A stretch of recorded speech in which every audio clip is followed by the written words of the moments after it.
Name something that gets passed around. A joint. A joint.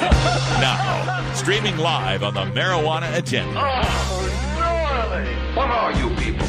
On dope? It's time for Toker Talk Radio. Hey, this is great, man. The voice of the Marijuana Nation. Marijuana is listed as a Schedule 1 drug. That is absurd. Call in now at 650-LEGAL-MJ. That's 650-534-2565. What's to keep somebody from getting all potted up on weed and then getting behind the wheel? Hey, man. Am I driving okay? Toker Talk Radio is your chance to make your voice heard in the Marijuana Nation. They're walking on their pants with their cap on backwards, listening to Enema Man and Snoopy Poop Dog. Send that message with clarity that good people don't smoke marijuana. Now let's get to Toking and Talking with your host, Russ Belville. Hey. Welcome back, everybody. Time for Toker Talk Radio, and we're coming to you live from Anchorage, Alaska. And we've got guests in the studio here, such as it is. It's not really a studio. It's just an Airbnb, but we're hanging out here, and we're going to call it a studio. Go ahead and grab this mic like I am, because you got to get it all nice and close. And tell folks who you are. Hi, this is Liz Dubbe with 907 Live. This is Johnny Gray. Johnny Gray and Liz Dubbe. Liz Dubbe, that's my birth name. I was born. Wait, get the mic close to Liz. Meant to be a stoner. Liz Dubbe. Liz Dubbe. D-U-B-B-E. I was born with the name, and I've been smoking weed since I was 9 years old. This is great. So it's not a pseudonym. A lot of people I meet, they go by a nickname. No, it's not a pseudonym. It's actually my given name. I was born with it, and I've been trying to live up to it for the last 51 years almost. All right, Mr. Gray. And you are? Yeah, I'm Johnny Gray. Gray. Yeah, a local Alaskan here. I'm Liz's son. I help out with 907 Live and do some of the producing and back stuff and technical stuff. And so 907 Live is another podcast? Yes, we have a little podcast that developed, and we're just trying to help build the cannabis community up here and dispensaries that open. When there's events, we volunteer with a program called Care, where we take care of the veterans. Mm-hmm. We serve about 50 veterans every month with an event we put together. Local growers, local food people, you name it, we bring together supplies and goodies and grow equipment. Some of the garden centers donate nutrients, dirt, lights, anything we can to help the veterans out and get them their stuff for the cannabis and to help them feel better. Right on. So this weekend we had the Cannabis Classic, and give us your thoughts on this weekend. It was a lot of fun. It was amazing. We hung out with Jonah and Mo and Jesse. For everybody who wasn't there, or if you were following around on Facebook, it was like all over the place. They set up at the Sullivan Arena, the big arena we have up here in Alaska, in the parking lot. And we were seshing outdoors. Mm-hmm. There were clouds of smoke. There was dab stations everywhere where everybody was going around. There was some security standing around, but it was like totally safe and comfortable feeling. Food trucks. There was a lot of information. There were teaching. We learned about all kinds of different things. Those panels were good. And how about you, Johnny, and your thoughts about this weekend? I enjoyed the Cannabis Classic. So we came out to help Care out in a booth, and I learned a lot. We went out. There was a bunch of seminars each day. I tried to sneak around to some of the booths and talk to some of the cool new industry people that are coming up. It was really an awesome place to go for people that are new to the industry, maybe people that are like coming up, designing new cultivation facilities or opening new dispensaries, stuff like that. This was a go out. Corey, I believe his last name is Ray. Yeah, Corey Ray. Yeah. Okay, I don't want to slaughter it there. No, so Corey Ray, he put on this event, and he does a really good job, honestly. Between the seminars and the booths and all the people that come out, we had a really good time. The 420 giveaway that Dab Stars did was really awesome. That was fun. A lot of people got to hang around and do a bunch of dabs, I think, and so it was a really good time, I think. I think a lot of people had a good time. I know we did. So how's the development of Alaska going? I mean, you guys legalized along with us in Oregon in 2014, and we've got in Oregon like 300 shops open. Slow, huh? In January, you actually kind of started to see some opening going on here in Anchorage, and we were just talking that it's really disappointing. We have the largest population of the state here in Anchorage and the smallest amount being purchased in our dispensaries. Really? We have supply issues. They opened us up in an order that, for me, seemed backwards. You should have had the growers going and all the supply met and all our inspection going on where your testing facilities, everything was set up. And the last thing that would have been opening would have been the dispensaries. And instead you had dispensaries open with no product. Okay, so we the way we did the licensing, the amount of timeline it takes even for like a small little individual grow is months and months, a year or more, and the amount of money it takes for things to get going. So it's been real slow. Supply isn't there. The price is quite high. What's the price? What am I spending? $22 a gram. What? It's I believe I for think a it's pen lower. for a pen little refill is like $80 to $90 for the little Yikes. things. For dabs is like I think $80, $90 a gram. Wow. The pre-rolls are $15, and I common knowledge is it's trim. It's not. It's Sure. leftover stuff that's in the And I just pre-rolls. want to say something. Yeah. You know, she's right. The cultivation not coming in for the medical. The cultivation not coming in for the medical.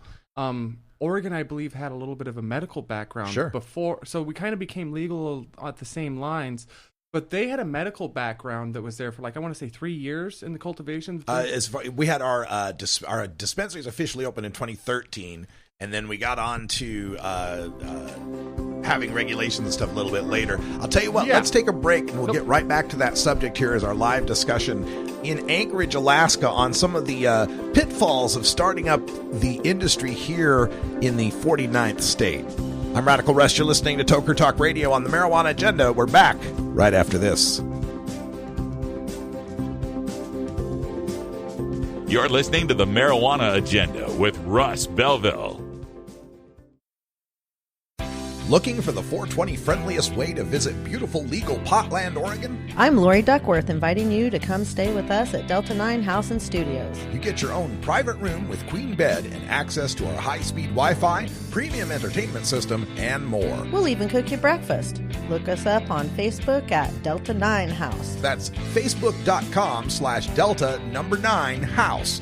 Delta 9 House is booked through Airbnb.com. City of Portland permit number 17-159855. This is Cannabis Facts from Robert Platshorn's thesilvertour.org. Supported by our donors and Hemp Inc., poised to lead America's hemp revolution at hempinc.com. In 1937, the second most prescribed medicine, marijuana, was banned. It wasn't about marijuana. The paper, oil, and chemical industries lobbied to end hemp farming. No longer labor intensive, an acre of hemp produced more quality paper than 4 acres of trees. Plastics and fibers could be produced from a plant. Hemp can even produce 10 times the energy of today's ethanol. As marijuana prohibition ends, many states now allow farmers to again grow hemp. This was Cannabis Facts from thesilvertour.org, an educational nonprofit supported by our donors and Hemp Inc., a public company poised to process America's hemp crop at hempinc.com.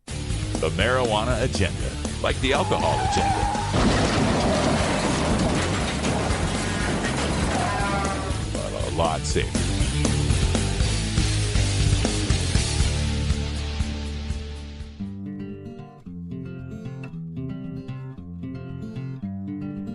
I'm Russ Belville with the Marijuana Agenda. Join me every 4 weeks for Cultivator's Corner with Jorge Cervantes from marijuanagrowing.com. Learn more at mjagenda.com/about.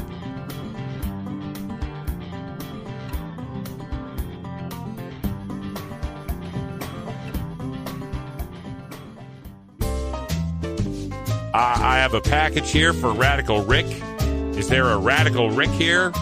How about a Rick Russ? Any Rick Russ? Somebody named Freddie Barack has sent him a package. Anybody? What is that? Smells like a skunk.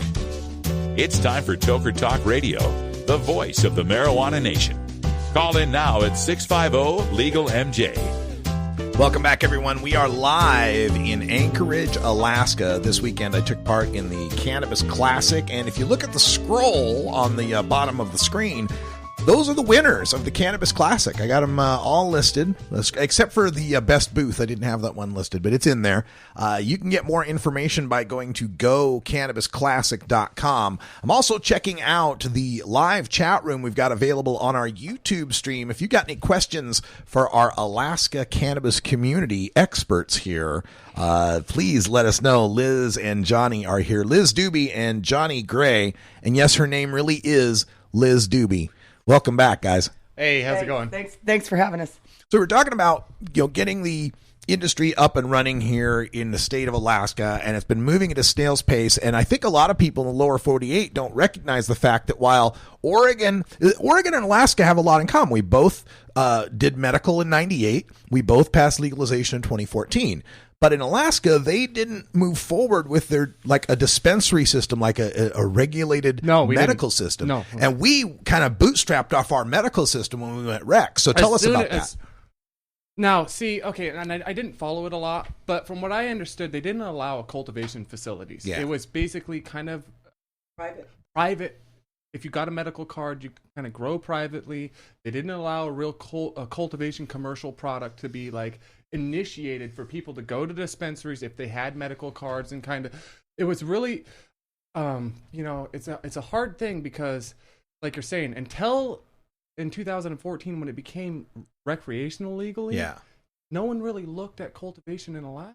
And so I think that it was something that was just overlooked, really, limited. Honestly. It was limited and overlooked. So here's what I want to say about it. Yeah. Because I was actually kind of around back in the day, and you went and paid the doctor, and there were a few people.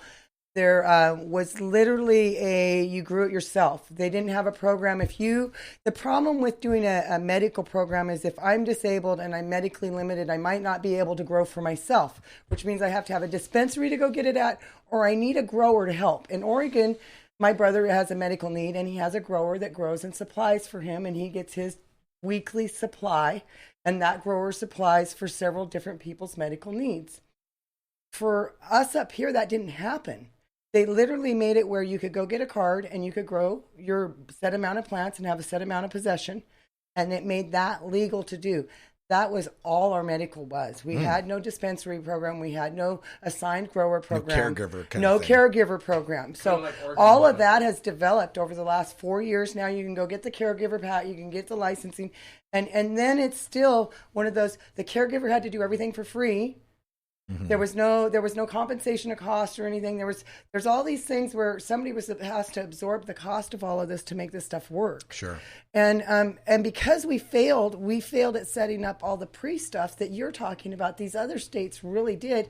And even without doing that, the order you need to have is the supply needs to be sitting there waiting for when the stores open. If you open a Walmart and there's nothing on the stock, how long is that store going to stay open if there's no supplies on the shelves? Well, that was what they were saying in a couple of panels with the Levintons from Enlighten and Travis and Keenan from Pakalolo. We're talking about our goal is just to be able to be open for what our listed store hours are. Yes, right. They had to limit hours. Literally, when they opened, there was Thursday, Friday, Saturday from 3 o'clock until 6 o'clock, and then 3 hours a day. 3 hours, and then it would come up on the Facebook feed that we're out. Kind of like your nighttime hours around this time of year. Oh yeah, when the red light's on, we come, and the green light's on. Okay, right. And it's really kind of it's been a frustrating thing to. I believe in the legality. I vote. I went and registered to vote when I was 18 years old. I'll be 51 next week. I believe that the purpose of all of this is to make legal consumption for 21 and older.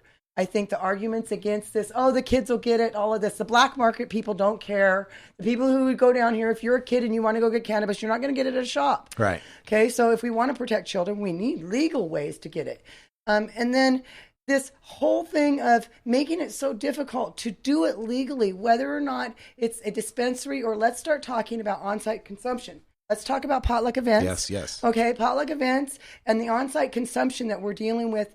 You can go. We have a huge industry of people who want to come to Alaska and experience Alaska. They want to come up on the cruise ships. They want to get Matanuska Thunderfuck.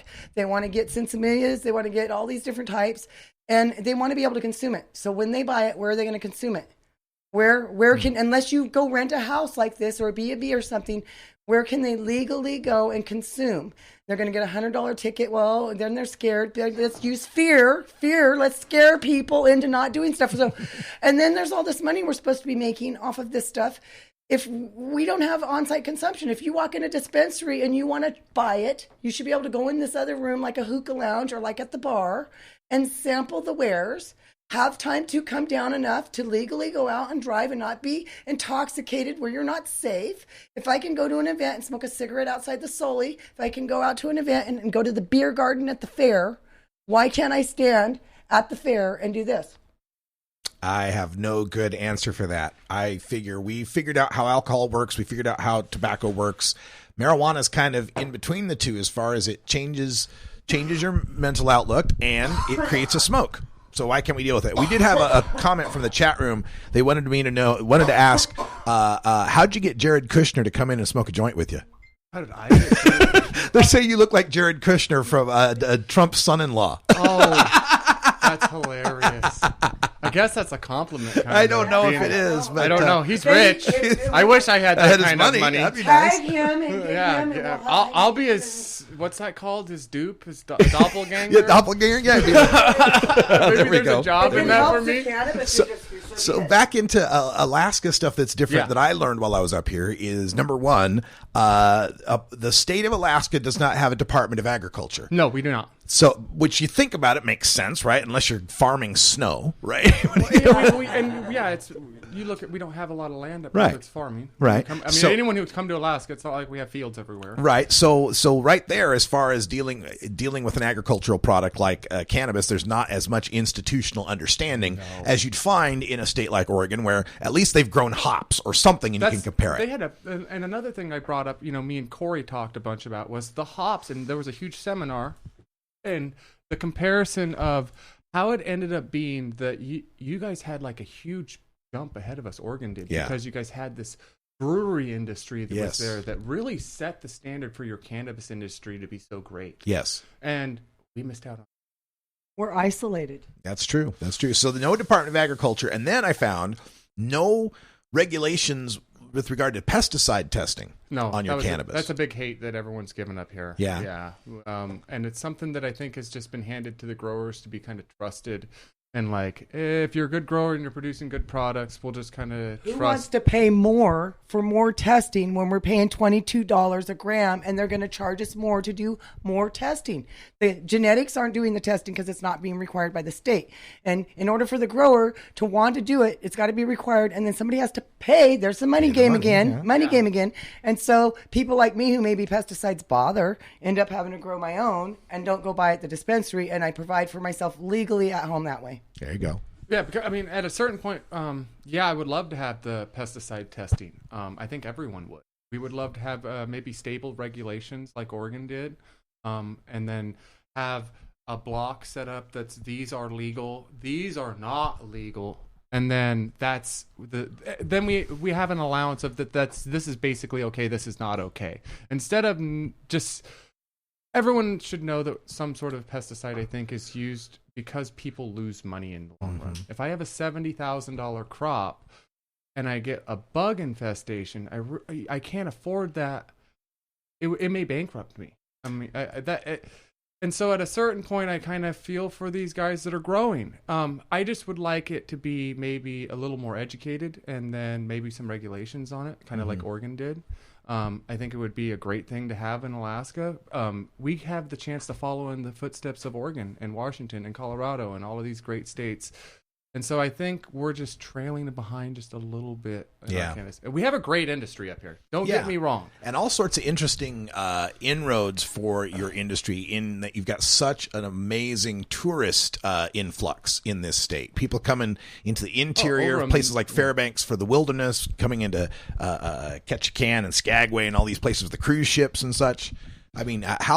That's got to be, they got to be looking at that. Especially when you talk about the social use aspect. And, we're fighting for budgets in Alaska. Anyone who's in Alaska knows that we're fighting for money up here. It's a hard thing. And so I think everyone sees the point of view you're giving is we could make some serious money on millions of people that come to Alaska that would enjoy cannabis being that there are better regulations on stuff and that we have dispensaries that are open all the time, that real hours, right? Yeah, we get some real supply going on up here.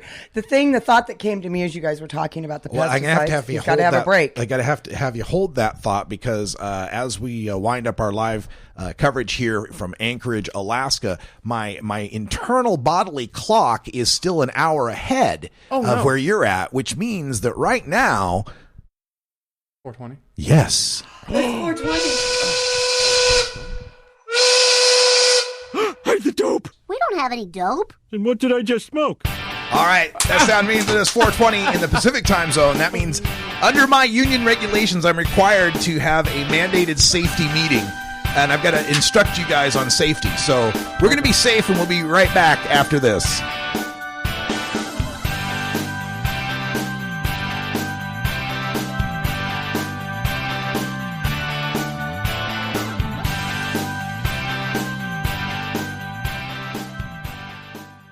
At Herbie's Cannabis Seeds, we pride ourselves on bringing you the best quality seeds from the world's most respected cannabis seed producers, all at the lowest online prices. You can find Herbie's Seeds at herbiesheadshop.com. All cannabis seeds are sold as souvenirs and as a means of preserving cannabis genetics. Herbie's Seeds in no way intends to condone, promote, or incite the use of illegal or controlled substances. We strongly urge all prospective customers to check their national laws prior to placing an order. Herbie's Seeds at herbiesheadshop.com. Proud sponsors of the Marijuana Agenda with Russ Belville. It's time for Cannabis Facts about teen drug use from Robert Platshorn's thesilvertour.org. This message is supported by our donors and Hemp Inc., a public company poised to lead America's hemp revolution at hempinc.com. A recent survey by the U.S. Centers for Disease Control indicates that in states that have legalized medical marijuana, the rate of marijuana consumption among high school students has not increased. In fact, in legal states like Colorado, teen use has actually decreased significantly. It's simply no longer a big deal for teenagers in legal states. This was Cannabis Facts from thesilvertour.org, an educational nonprofit supported by our donors and Hemp Inc., a public company poised to lead America's hemp revolution at hempinc.com.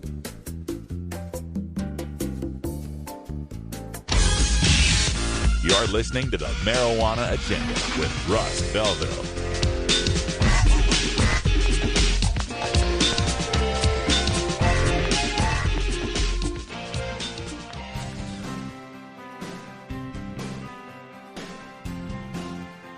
I'm Russ Belville from the Marijuana Agenda. Join me every 4 weeks for the Freedom Leaf Preview with Steve Bloom from Freedom Leaf Magazine.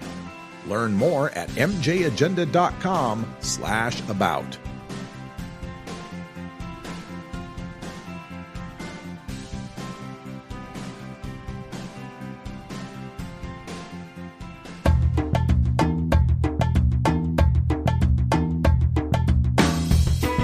Most of us pirates, we go on vacation to North Dakota, you know, because they've got a town called Argosville. Arr, arr, arr. What are you smoking there, boy? It's time for Toker Talk Radio, the voice of the marijuana nation. Call in now at 650-LEGAL-MJ. All right, welcome back, everybody. You're listening to Toker Talk Radio, coming to you live from Anchorage, Alaska, where we just took place in the Cannabis Classic. If you want to learn more about it, go to cannabisclassic.com. Also, coming up later on this week in the show, tomorrow we debut a new segment here on the show, Expanded Mind. We're going to learn all about psychedelics, so tune in for that. Also, another new segment tomorrow, Shark Sessions with The Marijuana Show. Karen and Wendy from The Marijuana Show, and highlights from some of the best of their investor strategy sessions on The Marijuana Show in our new segment, Shark Sessions. Also coming up in the rest of the week, on Wednesday, the Hemp Day, Hump Day Update and the Southeast Cannabis Chronicle. On Thursday, Voice of the Industry with National Cannabis Industry Association, and another brand new segment, Cannabis Sports Medicine, featuring the Gridiron Cannabis Coalition, the NFL players and other athletes who are fighting to get access to medical cannabis for athletes. And then on Friday, we'll finish up with the Drug Policy Reform Update and our Government at Work. But right now, we go back live to to our Airbnb here in Anchorage, where we're joined by our guests Liz Dubbe and Johnny Gray. Welcome back to the show, guys. Hey, guys. Hey. How's it going, guys? So we've been kind of exploring the differences here in Alaska from what we might know in legal states, medical states in the lower 48. And there's all sorts of interesting differences. And one of them is that, first of all, folks, Alaska's freaking huge. It's 2.3 times bigger than Texas, folks. It's huge. And there's a lot of places in this state. The only way you can get there is an airplane or a seaplane, one of them seaplane kind of things, or a boat. And both of those things are covered under federal transportation laws. So has that been drive through Canada? Or drive through Canada? That's kind of a risky thing. You might want to. That's international travel. Right. You got to actually have a passport to travel through Canada, to come up here. So it's kind of a big deal. Yeah. So it is. We're very limited up here. Limited on transport. And when they passed and did our rules, what we said was we wanted everything to be in Alaska. We wanted it to be grown in Alaska, processed in Alaska. In order to sell it, it had to be all done in state. And so they don't have in our dispensaries products that are made in Colorado. And I think part of that is because of the federal regulations about even shipping state to state and how could we do it. So you have your beautiful stuff down there, and we wanted to go and we want to have commerce back and forth, and people in Colorado want Alaska weed. Yeah. People in Alaska want Colorado's weed. Sure. Well, why can't we ship? Why can't we UPS? Why can't we FedEx? Why can't we legally package and ship securely? We ship blood. We ship hearts. Come on, people. You don't think we can ship some cannabis safely? We ship medication. Sure. So that's a limited thing. And when they were looking, part of the reason they wrote the law that way was because they knew shipping into state was going to get us in trouble federally, the feds. So we had to make our rules where our rules were our rules that would make us legal for the feds. And that's why we're not having on-site consumption, because the feds say we don't want you doing on-site consumption. Yep. So, to me, that's the whole part of all of that. Keep pushing it in my face. Now you can hear it with the headphones on. You can hear it. Not too much now. Okay. Too much. All right. So you were going to say something about the whole issue there? Oh, yeah, I got brain fart there. What were we talking about? The maritime and airlines. From what I understand, there's been a little bit of a relaxation on interstate travel. Intrastate? Yeah, intrastate. Yeah. So as long as you're not, because there's when you go into an airport, what I understand, the Cessna airplanes aren't exactly going through federal regulations. I think they are flown federally, maybe under an aviation federal guidelines, but you aren't checking through security to go onto a lot of these flights. Okay. Like when I go to fly to the bush, they got like a little left door basically when you go into the airport, and then you go out onto a Cessna and you fly out to wherever you need to go. A lot of people, I believe, are using that route to transport because as long as you have your Alaska marijuana handler's card, you can transport marijuana from a business. And so they're packaging it, safe packaging it, and then transporting it in between. Because there's places like Sitka, like you said, you can't get to unless you boat or fly. And they transport. There was images going around of a suitcase with 500 joints in it. Okay. There are people that are transporting in-state. They are carrying it as checked. There was an article on one of the local news, maybe KTUU, I'm not sure, I'm not trying to name drop, but there is some common knowledge going around about interstate travel going on where from this dispensary, from this grow, and they've got their joints and big bags of them, and they carried it on, and they traveled down to these areas that you're talking about where it's very limited, and they can't really produce for themselves. There's 500, 1,000 people, but they've got a dispensary. How are they providing it? Somebody flew in with 500 joints. Wow. Or 5,000 joints. I think it was 5,000. It was one of those carry-ons. Yeah, full-size with a couple bags, carry-on, and they were all pre-rolls. And yeah. So it's happening. Yeah. We're figuring out ways to do it and not get in trouble. So, but we can't just fly to Seattle and stuff. I mean, Jonah was on the airplane with his blunt, but he could have gotten in trouble. Yeah. The way we have things set up, he could have. He didn't, but he could have. We didn't. We stepped out. We smoked openly. It was not a allowed open consumption event. Let's clarify that. This was not allowed open consumption, but we openly consumed.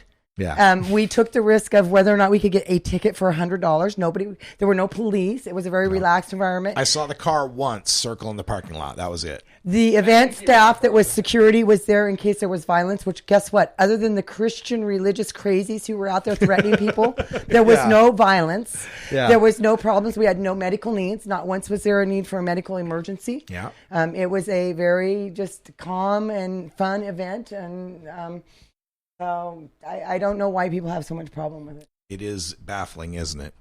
The other thing that is interesting to me about being in Alaska every time I come here is, of course, how long the day is during the summers. And you know, it's only getting dark around 11:30. It's getting light around 4 in the morning.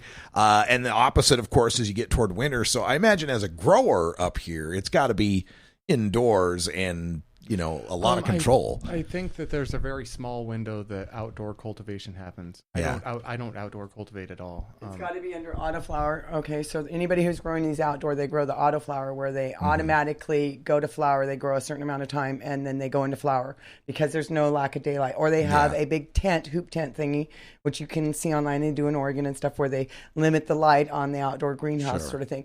The thing I want to say that probably is the more so is it's different environments in the sense of heating a building, cooling a building, the humidity in the air. Okay, so even as a personal little small grower, even in the closet, in the basement, you're having two different environments. We have a summer environment and we have a winter environment. And literally we changed our ductwork. We changed how our stuff is running based on winter or summer. And I'm sure that these big grows have the button switch, but you know, in the wintertime, the humidity is almost gone. It's so dry. The air gets really, really dry and it's super cold. Sure. And so you got sweat factor, all these things going on. In the summer, as soon as the spring hit, the bugs come out. The moisture, it starts raining. Suddenly we're the Pacific Northwest and we've got molds coming down the walls and you're sweating and you're trying to figure out where the problems are. Bugs are a horrible factor. If you didn't notice the mosquitoes and the bugs and you hear the buzz and with all this daylight and all the warmth and you can't go around anything without bugs. It's like the common pest, as you guys were talking about, the pesticides. And in my garden outside for my vegetables, I have to use stuff for bugs. I have to use stuff for slugs. And you were saying something about all the stuff I've been smoking for all these years. Everybody has always used nutrients. They've used fertilizers. They've used pesticides. And hopefully you flush for them. Hopefully you're doing it right and you're doing it safely. My tomatoes that I grow and I eat at home, you know, before I consume them, I don't do stuff for a while. I do things to be conscientious of it. And it's part of the name of the game. Yeah, there is a certain self-correction in the underground market among us chronic cannabis consumers in that we know I've never been more than 2 steps from the grower. Like I was either buying from the grower or from the guy who got it from the grower. I say no and go. I have enough of a choice. If you've been around for enough years, you have a choice. Yeah, true. You know, and if somebody's stuff was sad and they were having problems, you went to another friend. Guy. Yeah. You know, so and where we run into the problem as we get this really. To me, what I find 90% of the problems in dealing with the legalization of marijuana have nothing to do with those of us that are smoking a lot of it. It's the noobs. It's the noob that's like, oh gosh, marijuana's legal again. Oh my! They smoked back in the day, back in Woodstock. They're in their 50s or 60s. They grab a pre-roll that's 26% THC and it blows their head off, right? Or they get an edible and they're Maureened out and they're curled up on the couch, and that's where we have the problems and the issues of, you know, packaging and labeling and putting the gummy bears away so the kids don't get into them.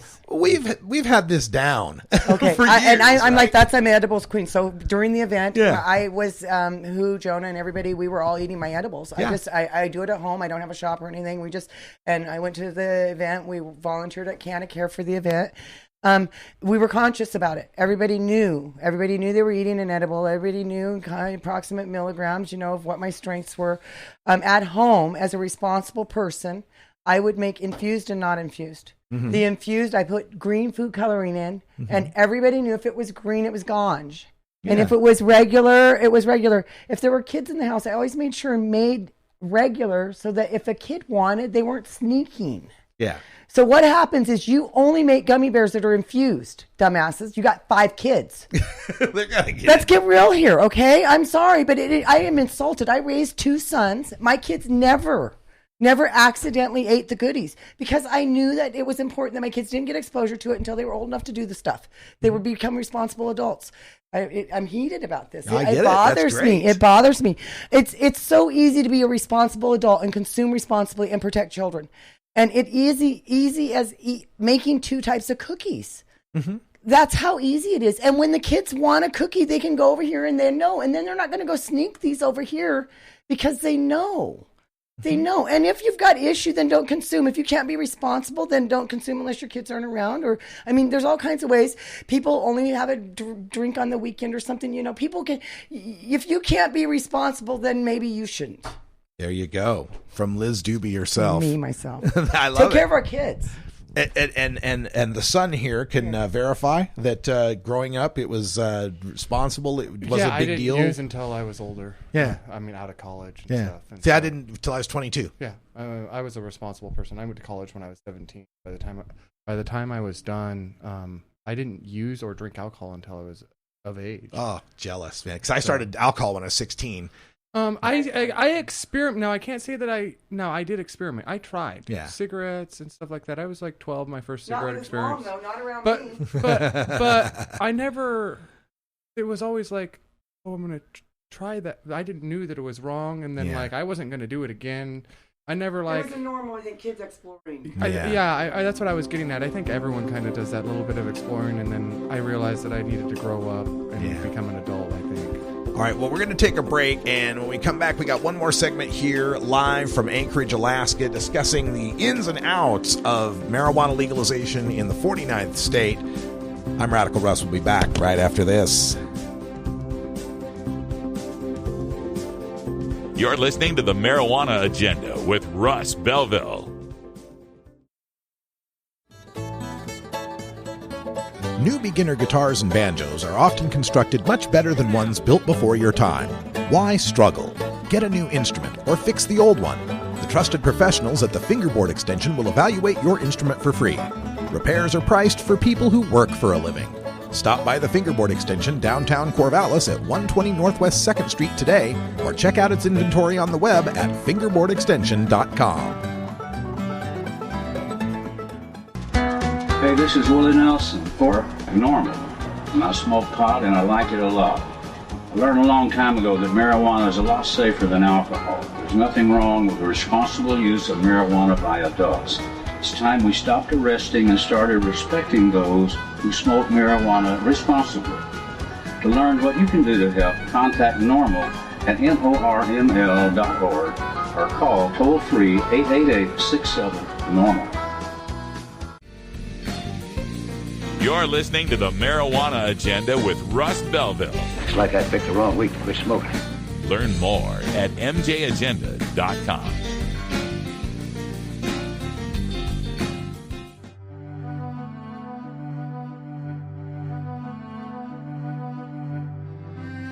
I'm Russ Belville from the Marijuana Agenda. Join me every 4 weeks for our Government at Work, the latest in cannabis reform at the local, state, federal, and international level. Learn more at mjagenda.com/about.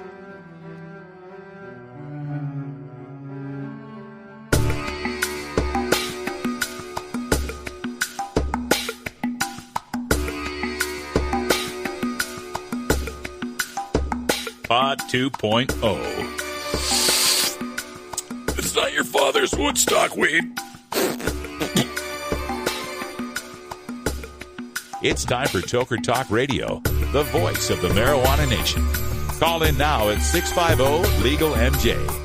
All right, welcome back, everyone. Coming to you live from Anchorage, Alaska, where we took part in the Cannabis Classic that took place here, and it was a great time. We had a 2-day event. Saturday and Sunday, noon to 6, outdoors for the first time. And I got to say, when I first heard it was going to be outdoors, I thought, right, outdoors in Alaska. Okay. And here's the thing. I didn't realize it was outdoors until I got here, right? So I hadn't packed like a parka or anything. I had my little thin-ass Anchorage Hard Rock hoodie. So I'm freaking like, oh, it's going to be miserable. Turned out the Saturday was beautiful. Had a nice sunny day, probably hit in the 60s, maybe low 60s. And then the Sunday it was cold and rainy, but it wasn't any worse than Portland in April, so it wasn't much transition for me. I was just fine. But we were talking about the differences here in Alaska with our guest Liz Dubbe on the left and her son Johnny Gray on the right. And what part were you guys in the classic? You were working with the edibles company, and just tell them a little bit about that. Yeah, which is local. Cannacare. You want to talk about? Yeah, I'll Johnny talk. worked the booth. So we're 907 Live. We do our little podcast. We also help a nonprofit that's called Cannacare. They do a veterans nonprofit that basically has sponsors donate all sorts of things from cannabis related products to cannabis itself, and then it's then redistributed out to all of the veterans. We help about 60 veterans a month right now. Okay. And so we were there trying to sign up people and introduce veterans. Might be hiding in the community that it's okay, they can come to an event. So we host events monthly. We have people that we help privately. The project we raised. Oh yeah, we had a GoFundMe this weekend for a gentleman who had medical issues. He couldn't pay his rent. He was going to be kicked out on the first. We said we'll throw together $700 for $600. But we raised $700. We raised $700. That's great. Yeah, in 2 days for this guy. So the cannabis community came together again. So it's awesome. Yeah, and let's talk about that community just a little bit here, because I was mentioning earlier how Alaska didn't have the established medical marijuana caregiver, grower, dispensary situation like we had in Oregon. And one of the side effects of that in Oregon is this kind of separation of medical versus rec, where, oh my God, the medical doesn't want rec to do this because it'll hurt medical. Insult each other. Yeah, all sorts of things. And also we've got such a, Alaska doesn't have any difference that I could discern between medical and recreational as far as possession and cultivation, or is there? Okay, the only thing that I think is really different for cultivation is as a medical card, I have to have someone caregive for me or caregive for myself. If I caregive for you, then I lose my rights to my own recreational purpose to cultivation. And then I can only cultivate like a set amount. There's no coalition allowed. So then I'm kind of limping myself trying to help you, but I can only help just you, which doesn't really help. It's less plants in the end. Plants per person. And then, like you're saying, the dispensaries aren't offering a discount, I don't think, to medical. As far as I know, I don't think that you're. And like in Oregon, I think you get like 25% off. It's we have a state 20% tax. The medical is untaxed, and there's lower and higher in different states as well. And I don't think we have that even up here yet. So what you don't have then is separate competing camps of activists or advocacy groups. You're all kind of in this together, it would feel like. I think it's a 100%. What there is. Yeah, what there is. I think right now we're just breaking about 200 businesses in Alaska, and everything's kind of together, like you're saying. There's not like medical only cultivation. That's not a word up here, I don't think. Okay. So the thing I think with that, I want to interject really quick here, is because that's not there, the medical evaluation, like you're looking at and you're talking about medical. Mm-hmm. So anything medical thinking, like, do you need it for a headache? Okay, so when we're medical and we're talking like you come in and you need types and the strains and types that you need, we have all this testing going on for that stuff.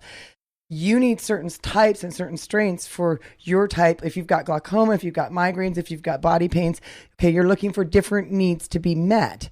If we have no medical program, we have no way of that being monitored or being public advertised. So you walk in and you see there's Cinderella and it has THC of this and CBD of that. Okay. And so you walk in, if you were in any of the dispensaries here, there's kind of a little ad of what we have and what it tested at for what we're testing for. And that's it. It's up to you as a consumer. And that's all it is a recreational consumer. If you have a medical card, you've been able to grow your little medical at home, you know, you have to be self-educated. You go in knowing that I need an indica. I can't do Cinderellas. I can't do hazes. They give me anxiety. They bother me. They give me a headache. So I can't take those. I have to be responsible as a consumer. This is a completely consumer responsible environment right now in a lot of ways. It really has.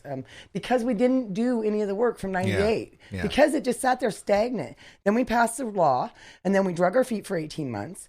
And now all of a sudden, they went around before 420 and shut down everybody. They said they couldn't advertise.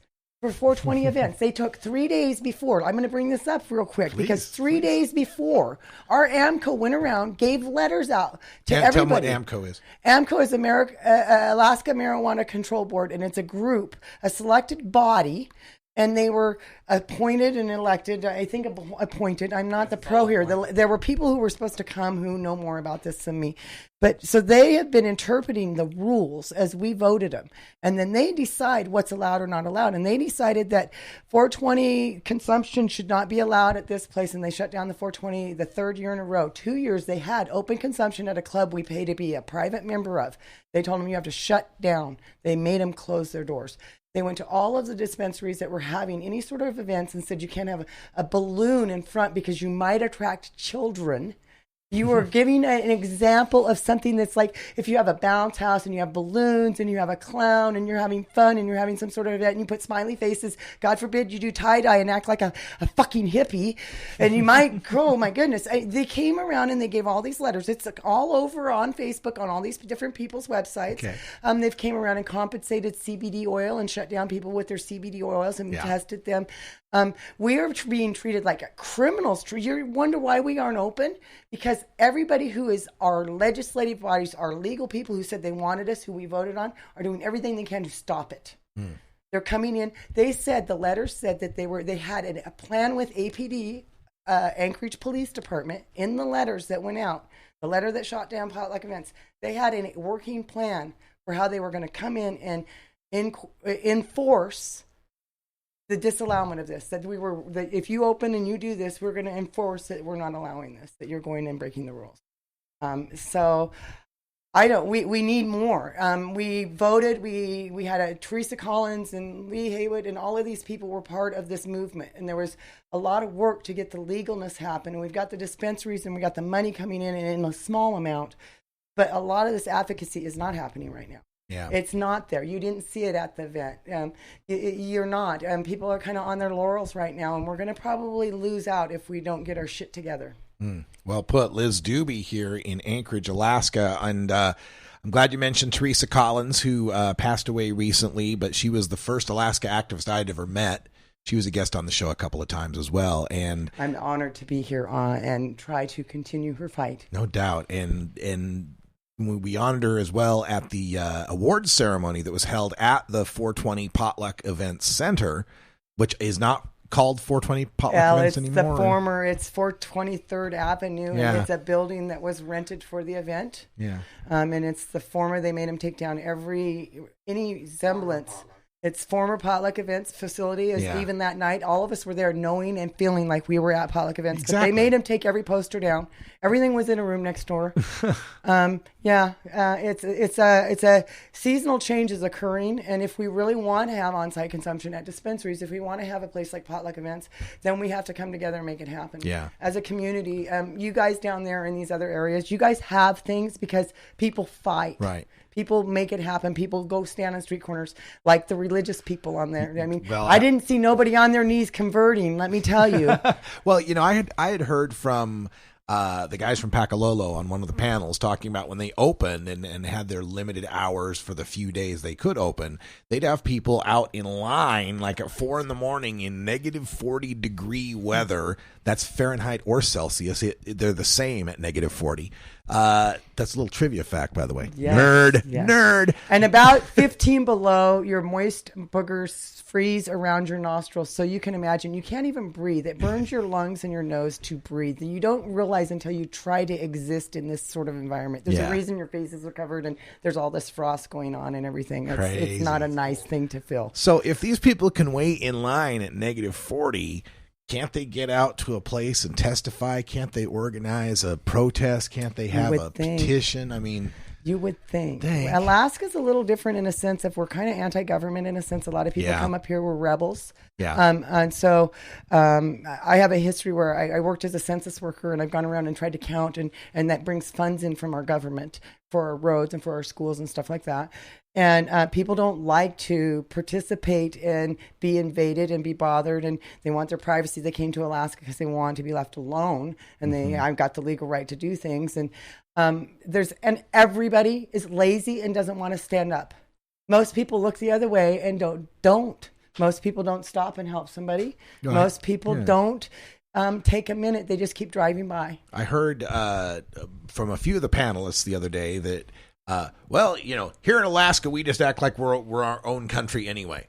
Like we're our own country. And if we want what we want and we say what we want, we're going to have to put the proof in the pudding. You know, we're going to have to get behind, and we're going to have to stand up against some of the things that are being done. Yeah. Some of the because it's interpretation we're talking about. We're talking about it was written over here, and we all went and voted. Everybody who participated in these votes, and now the body is interpreting things, and then going and pointing a finger, sending you a letter, and saying this is how I interpreted this. Yeah, the lawyer Jana Weltzine was talking about how one of the interpretations was of what public was, and that if it was a closed building, a private club, you had to pay a membership for. Even so, the public has access to it, and that makes it public consumption. And she said, well, under that reasoning, a public bathroom is a place that the public has access to. Am I whipping it out and peeing in there? Am I guilty of public urination? An obscenity charge, right? That's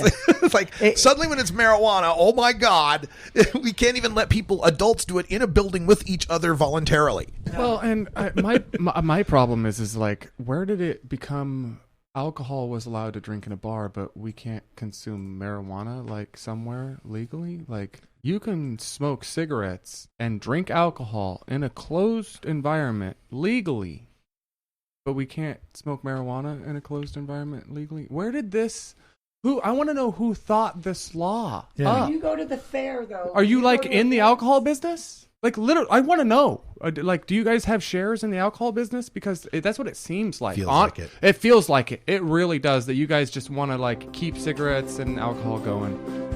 Well, that's a lot to digest, and we'll get back to that when we close up shop here. We got one more short segment to go here on Toker Talk Radio. Thanks for joining us live from Anchorage, Alaska. We'll be back in Portland at Delta 9 Studios for tomorrow's show. Make sure you tune in. You're listening to the Marijuana Agenda with Russ Belville. Hey everybody, it's Russ Belville from the Marijuana Agenda, inviting you to be like me and get your ink done at Lucky Horseshoe Tattoo, Fort Worth's most female-friendly, clean, sterile, awesome tattoo shop. Thomas and his crew are true artists who can design you a custom piece or use a design you bring in. Lucky Horseshoe also offers all styles of tattooing as well as piercings and all-around fun. In the DFW area, stop by Lucky Horseshoe Tattoo and tell them Radical Russ sent you. Trust me, it'll feel awesome. Georgia. Hi, this is Willie Nelson. Alcohol prohibition didn't work in the 1920s, and marijuana prohibition isn't working today. It's time we stopped arresting responsible marijuana smokers. It's the fair thing to do. For more information, contact NORML, the National Organization for the Reform of Marijuana Laws. Call toll-free 888-67-NORML or visit their website at norml.org. The Marijuana Agenda. Kevin Sabet's boogeyman since 2012. You have offended my family, and you have offended Charlottetown. Yes, might have gotten away with it, too. If it wasn't for these blasted kids and their dog.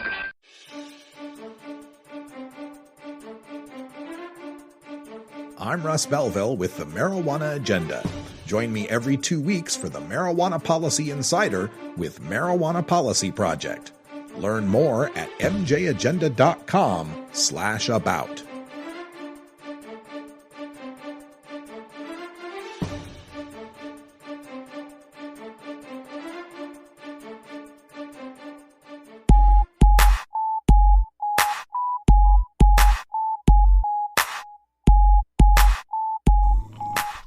Hello, Mr. Man. Hi.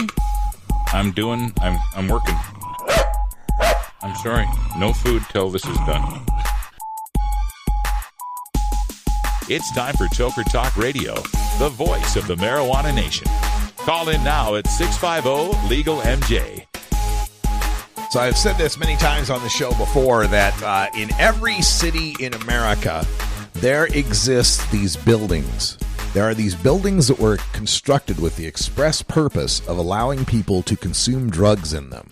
Now, these drug buildings are usually concentrated in the downtown core, but you can usually find the drug buildings just about anywhere in the town. And these drug buildings, not only are we expecting people to go to these drug buildings and consume their drugs for the purposes of getting high, but we have parking lots at these buildings, right? And we expect the people to drive their cars to the drug building, go inside the drug building, get high on their drugs, and then trust on the honor system that they'll be sober enough to get out after consuming their drugs in the drug building to get in their car and drive themselves home. Of course, if the drug is alcohol, that's the difference. We were just talking about this with our friends from Alaska. We've got Liz Dubbe and Johnny Gray about how is it we can smoke cigarettes and drink alcohol in these drug buildings but not consume cannabis. So what about the we have that facility that's coming into Seattle, I believe, that's the opiate stem cell. The new the safe injection sites. Safe injection sites. Wait a minute. Okay, when was the last time any of you guys used heroin? Because I'm pretty sure for hours and hours you're inebriated afterwards. Like not able to. You're gonna let them use a needle and go outside and get in a vehicle and drive away? Yeah. That's not cool. How long they have to stay? I want to know the regulations on this because. Are you spending the night? Yeah, on the Fed's dollars. That's always my biggest thing when it comes to the marijuana issue. Is I really didn't get into it so much because of marijuana. Like marijuana, great, whatever. To me, it was more an issue of discrimination. I've often said that, like, I'm kind of the winner of the privileged decathlon. Yeah. You know, I'm a cisgender, able-bodied, heterosexual, tall, white, American, middle-class, educated male. Like, we're ahead of the curve. I got the easy settings on the Game of Life, right? And with that, I'm kind of like Princess and the Pea. Any sort of discrimination is like, how dare you? Don't you see who I am? I'm white man, right? White. We are white. Like a superhero, right? So with the marijuana thing, that's where I get pissed off. And it's like, wait a minute. How can you tell me the alcohol guy gets all these rights, but the marijuana guy doesn't get these rights? I want to know where this is written. I want to know because that's where Here's my question. Okay. When you go to the bar, yes, do they tell you how long till you can leave? Do they set a timer and you sign in and then you can't leave the building? I mean, I'm serious here. I mean, because Johnny's works security at he's worked the fair and things like that, and works the bar at the fair and things. Yeah. But I mean, it's a funny. You're laughing, but when I walk in and I start consuming, I'm a woman who weighs 130 pounds, and I take 3 shots. Let me tell you, I'm going to be legally drunk. Yeah. I better not drive. Johnny could go over here and take 3 shots, and he's going to be walking tall and hardly feel it. Mm-hmm. And it's not that he drinks a lot. He's a male, so he processes alcohol about half as fast as I do. And he's way bigger than me. He has a liver that's much larger than mine. So his body is going to do it differently, male and female. All of this is proven. We know cannabis has the same sort of things. But where in our legal system we say you can use this legal drug, okay, do we set the timer when I walk in and not let me go out? So here you go. Is that what they were doing? Okay. Do we set a timer? Okay, so as an alcoholic server, you monitor. Like we have what's called like a 1 drink per hour or 1 drink per 2 hour minimum that you would normally watch someone. So a lot of the times, like in a bar situation, the person who's behind the counter can end up in trouble if you end up too intoxicated. Yeah. They give you way more than 2 shots an hour all the time. Yeah, we're talking here on why when you go to class and you get your tap card, this is what's given. So why not educate a couple pot smokers to stand behind a counter and be like, you don't need 10 dabs. Yeah. Here's a dab hit. Here's a bowl or whatever. How hard is it to create a monitoring system? Because the tap card system, that's what it is. Yeah. It's a monitoring system for servers and alcohol security. We monitor people. And that's a legal regulated system. And then it's introduced into a licensing that's a bar over here, and they distribute alcohol. And then the two together kind of coincide. So where's the regulation for marijuana for this? If it's marijuana and alcohol. And all along the way, taxes are being paid. People are paying. That guy has a business that he's running and he buys, and the feds get their money and their taxes, and the local consumers pay taxes to the local sales, and you buy maybe from the restaurant down the street, and all. There's all of this industry that's attached to this. It's not just, I mean, it's much bigger than just smoking a joint or consuming or feeling better because it helps me physically or I want to recreationally use. It's a much bigger thing in all our communities. No doubt about it. Well, I got to say, as we wind things up on the show today, that it's been a fun time coming up here to Alaska for my third. We've had a blast. My third time up here, and everybody's been so wonderfully gracious and welcoming. So thank you so much, guys. Yeah, no, we try to be. I mean, we're the tourist state, I would like to think. So we try to have everyone come up and have a lot of fun. Johnny Gray, thank you so much. Liz Dubbe. Thank you, Russ, for coming. Can't wait to see you next time. I'll be back for sure. All right, folks, that's all the time we got for today's show. Thanks for joining us. I've got to get on a plane, fly back home. We'll be back live from Delta 9 Studios tomorrow. For everyone here at the Marijuana Agenda, I'm Radical Russ. Thanks for joining us, and until next time, take care of each other, tokers. Follow MJ Agenda on Facebook, Pinterest, Instagram, YouTube, and SoundCloud. And follow MJ Agenda Show on Twitter. Learn more at mjagenda.com. You take a seed, you plant it, you grow it, you dry it, you roll it, you smoke it. You take a seed, you plant it, you grow it, you dry it, you roll it, you smoke it. You take a seed, you plant it, you grow it, you dry it, you roll it, you smoke it, and it goes down smooth.